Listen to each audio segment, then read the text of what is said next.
আসসালামু আলাইকুম। কেমন আছেন সবাই? আশা করছি সবাই অনেক বেশি ভালো আছেন। নতুন আরেকটা ভিডিও নিয়ে আপনাদের মাঝে হাজির হয়ে গেলাম। এই তো দেখছেন আমার এই যে বেগুন গাছটা, এই গাছটা থেকে আমি আরও একবার বেগুন তুলেছি। আর এখন আরও দুটো বেগুন আছে।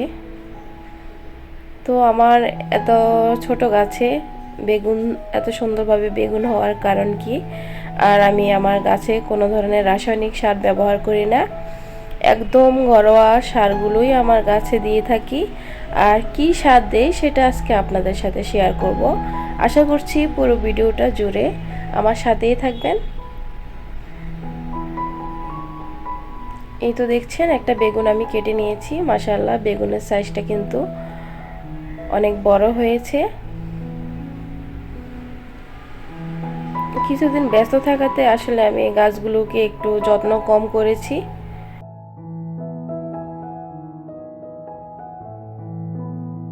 যাই হোক, আজ আমি আমার গাছটাকে কিভাবে যত্ন করি সেটাই শেয়ার করব, দেখতে থাকুন। আর এই যে দেখছেন বড় বড় পাতাগুলো, এগুলোকে আমি কেটে দিচ্ছি। পাতাগুলোর অবস্থা বেশি একটা ভালো না, নিচের দিকের পাতাগুলোকে আমি কেটে দিচ্ছি, যে সমস্ত বড় বড় পাতাগুলো আছে। আর এখানে ডালটাও একটু কেটে দিলাম।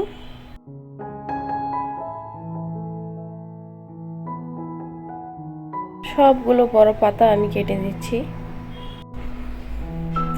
আর বড় বড় পাতাগুলো কেটে দিলে এখান থেকে নতুন করে ডাল বের হবে।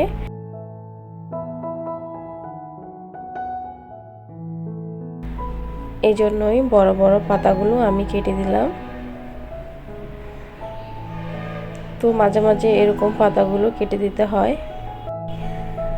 বারান্দায় সবজি গাছ রাখার ক্ষেত্রে একটা দিক খেয়াল রাখতে হবে, যেখানে সূর্যের আলোটা বেশি পায় সেখানে রাখতে হবে, তাহলেই সবজি ধরা সম্ভব।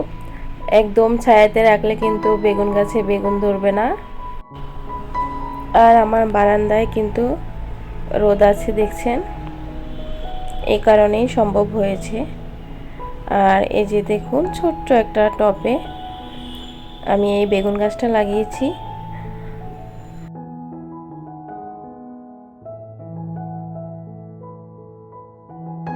আর অলরেডি গাছটাতে পেঁয়াজের খোসা দেওয়া আছে। এই যে দেখছেন ডিমের খোসা, কলার খোসা। যেহেতু গাছটাতে সবজি ধরা শুরু করেছে, তো এখন কলার খোসাটা গাছের জন্য খুবই প্রয়োজন। আর দেখুন ছোট ছোট গাছগুলোকে আমি উঠিয়ে নিচ্ছি। এভাবে টবে থাকা আগাছাগুলোকে একটু পরিষ্কার করে নিতে হবে।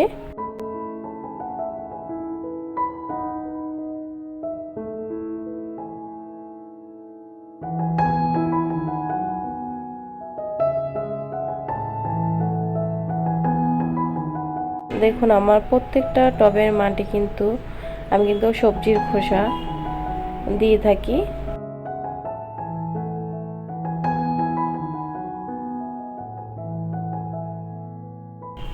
ছুরির সাহায্যে মাটিগুলোকে একটু খুঁচিয়ে দিলাম। এখন এখান থেকে একটু মাটি সরিয়ে নিলাম।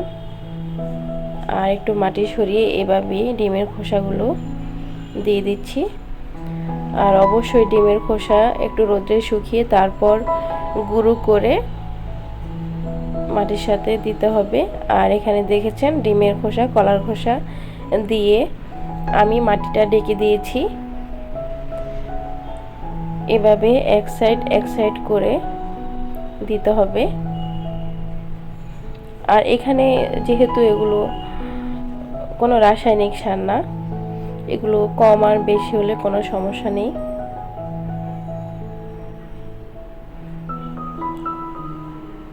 এই পাশটাতেও দিয়ে দিলাম ডিমের খোসা, কলার খোসা। এভাবে মাটি দিয়ে আবার ঢেকে দিচ্ছি। আর অবশ্যই গাছটা পরে কি অবস্থা হয় সেটা আমি ভিডিওর মাধ্যমে শেয়ার করব। আর আপনারা যারা সবজি গাছ, ফুল গাছ বারান্দায় লাগিয়েছেন, এভাবে অর্গানিকভাবে গাছে খাবার দিতে পারেন, তাহলেই কিন্তু একদম বিষমুক্ত সবজি পাওয়া যাবে। তো আমি আমার সবজি গাছগুলোতে এই সারগুলোই দেই, ঘরে থাকা একদম বাজারের কিনা সার না। তো গাছটাতে পানি দিয়ে দিলাম। আর এই যে দেখছেন লাউ গাছ, আমি এই লাউ গাছটা থেকে কিন্তু লাউ তুলেছি, আমার একটা ভিডিওতে শেয়ার করেছি। আর এখন দেখছেন আমার এখান থেকে আমি অনেকগুলো লাউ শাক কেটে নিব।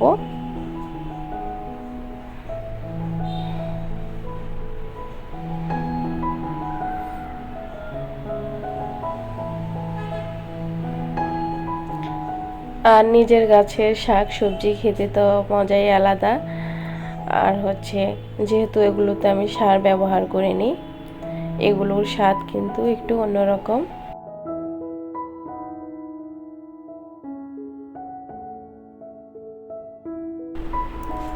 প্রত্যেকটা লাউয়ের ডগা কিন্তু গ্রিলের সাথে পেঁচিয়ে গেছে, তো আমি এগুলোকে একটু কেচি দিয়ে কেটে নিচ্ছি।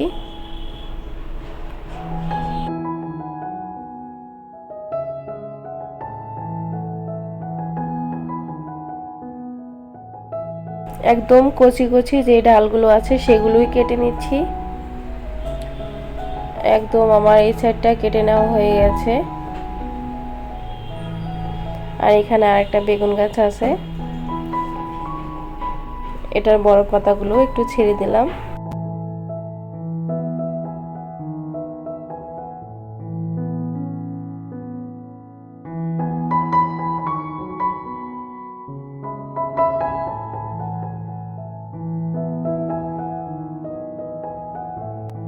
এই তো দেখুন বারান্দা থেকে শাক আর সবজি তুলে নিলাম। আমার ছোট্ট বারান্দা থেকে যে এতটুকু শাক সবজি তুলতে পারলাম তাতে আমি অনেক খুশি, আলহামদুলিল্লাহ। আর এই যে দেখছেন এই ডালগুলো, দেখুন প্রত্যেকটা ঢালেই কিন্তু অনেকগুলো লাউ আসছে। এই যে দেখুন, আসলে এত সুন্দরভাবে লাউ আসছে, সেগুলো দেখে আর আমি এগুলো আর কাটলাম না। তো এখানে এই 2-3টা ডাল আমি রেখে দিয়েছি, দেখা যাক হোক বা না হোক, কিন্তু আমার মায়া লেগে গেছে এগুলো দেখে, তাই আমি আর এগুলো কাটতে পারিনি, এগুলোকে একটু রেখে দিয়েছি।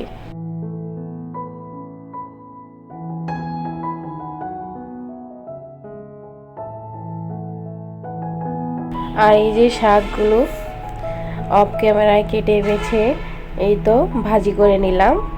নিজের হাতে লাগানো সবজি গাছ আর এখান থেকে শাক তুলে শাক ভাজি। আজ এই পর্যন্তই, সবাই ভালো থাকবেন, সুস্থ থাকবেন, আল্লাহ হাফেজ।